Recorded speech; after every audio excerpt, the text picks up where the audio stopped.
Hello বন্ধুরা, কেমন আছো তোমরা সবাই? আশা করি অনেক ভালো আছো আর অনেক সুস্থ আছো।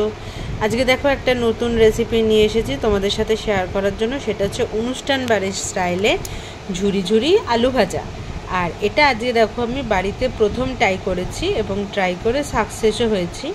তো চলো এখানে কি কি আমি দিয়েছি না দিয়েছি আলু ভাজার সাথে সেটাই আজকে তোমাদেরকে দেখাবো। প্রথমে আমি তিনটে মতন এরকম মিডিয়াম সাইজের আলু নিয়েছিলাম। দেখো একটা ছোট পড়ে গেছে আর একটা এরকম বড়। তো আলুগুলোকে আমি প্রথমে খোসা ছাড়িয়ে নিয়েছিলাম। খোসা ছাড়িয়ে নেওয়ার পরে সেটাকে ভালোভাবে জল দিয়ে ধুয়ে এই যে গ্রেটারটা দেখছো, এটার মধ্যে দুটো যে ভাগ আছে তার মধ্যে যেটা ছোট ছোট আছে তার মধ্যে দেখতে পাচ্ছ, দেখো দুটো দাগ আছে, এই একটা দুটোর মধ্যে আমি ওই সাইডেরটা দিয়ে ভালোভাবে ঘষে নিচ্ছি। মানে যেটা একটুখানি ছোট ছোট মতো ফাঁকা আছে সেটা দিয়ে ঘষে নিচ্ছি। তো খুব ভালোভাবেই ঘষতে হবে।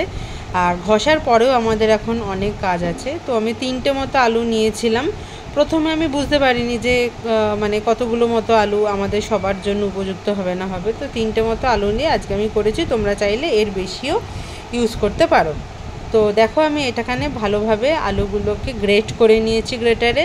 আর দেখো পুরোপুরি যেরকম ঝিরিঝিরি আলু ভাজার মতো থাকে সেরকম ঝিরিঝিরি আলু ভাজার মতনই কাটা হয়েছে।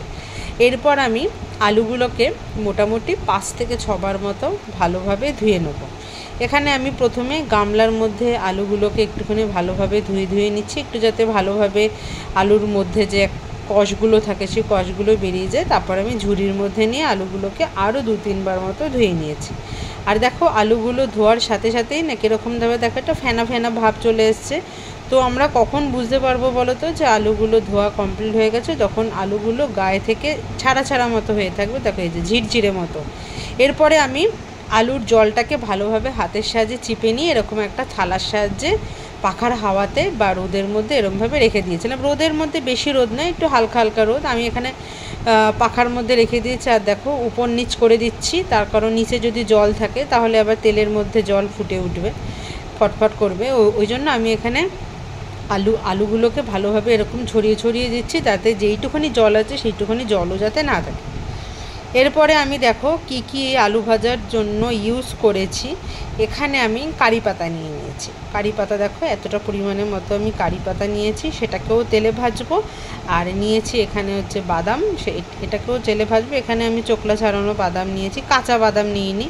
আর এখানে নিয়েছি হচ্ছে চিড়ে, আর নিয়েছি হচ্ছে 3টে মতো শুকনো লঙ্কা। তো তোমরা দেখবে এই জিনিসগুলো দিয়ে যদি তোমরা বেশি ভাজাভুজি করো তাহলে একটুখানি আলু ভাজাটা অনেকটাই টাইপের হয়ে যায়। ওই জন্য আমি দেখো তারপরেই কড়াইতে আমি সাদা তেল বসিয়ে দিয়েছি। তোমরা অবশ্যই এই ঝিরিঝিরি অনুষ্ঠান বাড়ির স্টাইলে আলু ভাজাটা সাদা তেল দিয়ে করবে। এখানে আমি দেখো সাদা তেলের মধ্যে বাদামগুলোকে একটু ভালোভাবে লাল লাল করে ভেজে নিচ্ছি। ভেজে নিয়ে এরকম যে লুচি ভাজার ছাঁচা থাকে সেইটা দিয়ে ভালোভাবে তুলে নেব। এরপরে আমি এর মধ্যে দিয়ে দিলাম হচ্ছে 3টে মতো শুকনো লঙ্কা। যেই শুকনো লঙ্কাগুলো আমি নিয়েছিলাম সেই শুকনো লঙ্কাগুলো আমি ভালোভাবে একটু লাল লাল করে ভেজে নেব, ভেজে তুলে রাখবো। একটার পর একটা তোমরা এরকম ভেজে তুলে রাখবে।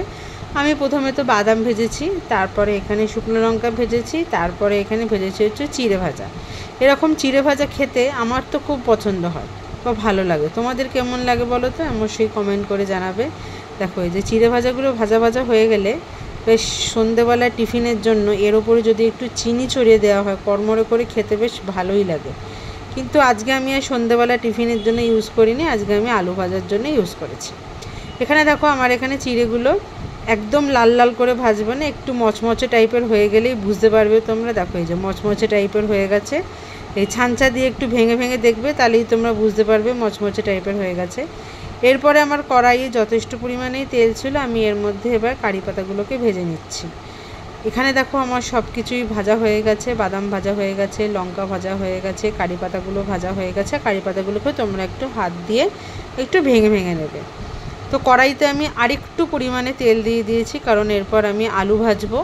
তো আমি যে প্লেটের মধ্যে আলুটাকে শোকানোর জন্য দিয়েছিলাম সেখান থেকেই আমি 2-3 বার মতো যাতে ভাজা হয় সেরমভাবে আমি এখানে আলুগুলোকে ভেজে নেব। মানে এটা হচ্ছে একবার ভাজছি, তারপর আবার 2-3 বার করে ভাজতে হবে, কারণ বেশি ভাজা যাবে না। আর এরকমভাবে যাতে তেলের মধ্যে ডুবে থাকে সেটাও তোমাদেরকে লক্ষ্য রাখতে হবে।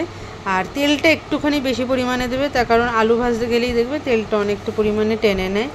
এরমভাবে ছাঁচার সাহায্যে আমি আলুগুলোকে একটুখানিভাবে নেড়ে চেড়ে নেবো। আর যতক্ষণ না পর্যন্ত একটা লালচে বর্ণ ধারণ করছে ততক্ষণ পর্যন্ত আমি ভালোভাবে ভাজে থাকবো। দেখবে একটা লাল একটা বাদামি বর্ণের হয়ে যাচ্ছে, তখনই আমি এটাকে তুলে নেব।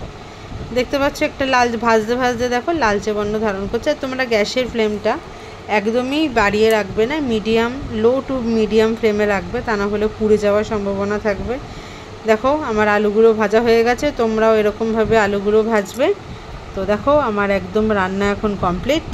কড়াই থেকে আমি ছাঁচার সাহায্যে একটা বাটিতে তুলে নিয়েছি। এরপরে যা যা আমি আগে থেকে ভেজে রেখেছিলাম, মানে হচ্ছে কারি পাতা, শুকনো লঙ্কা, বাদাম, সেগুলোর সাথে ভালোভাবে মিশিয়ে নেবো। দিয়ে মিশিয়ে নিয়ে ডালের সাথে দারুণ লাগে বলো খেতে। আর আমি এখানে কারি পাতাগুলোকে একটুখানি ভেঙে ভেঙে মতো নিয়েছি, তোমরা যদি চাও গোটাও রাখতে পারো।